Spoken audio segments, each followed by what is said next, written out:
তো hello guys, তো চলো আজকে আমরা দেখাবো গাছ কাটা। এই যে গাছটা কাটছি, এই গাছটা হচ্ছে অনেকদিন আগে মারা গিয়েছিল গাছটা। তো দেখলাম গাছটা যেহেতু মারা গিয়েছে, গাছটা কেটে ফেলতে হবে। তো আমি ওই সময় সিদ্ধান্ত নিলাম যে গাছটা কেটে ফেলব।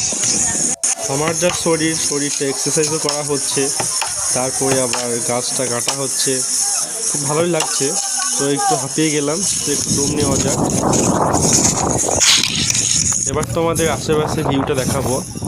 দুর্দান্ত একটা, অসাধারণ, খুব সুন্দর।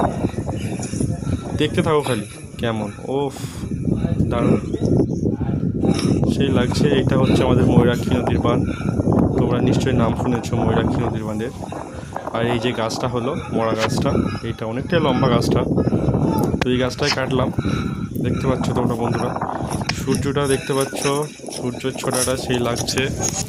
তো অবশেষে বন্ধু আমার গাছটা কাটা কমপ্লিট হলো। দেখতে পাচ্ছ তোমরা, পড়ে আছে গাছটা। তো গাছটা অনেকটাই লম্বা, দেখতে পাচ্ছ তোমরা। আর গাছটা যখন কাটলাম, কাটার পরে যে আমার একটা আলুর জমি আছে, জমিতে পড়ে গিয়েছিল আলুর গাছের উপরে। এই যে গাছগুলো ভেঙে গিয়েছে দেখতে পাচ্ছ। তো কোনো ব্যাপার না, 2-1 দিনের মধ্যে ঠিক হয়ে যাবে। তো এবার কাটা কমপ্লিট হলো। গাছটা আমরা ছোট করব, কেটে কেটে 3-4 টুকরো করব, তারপর আমি আমার বাড়িতে নিয়ে যাব। সো গাইস, আজ এই পর্যন্ত। দেখা হচ্ছে পরবর্তী ভিডিওতে। সবাই ভালো থাকুন, সুস্থ থাকুন।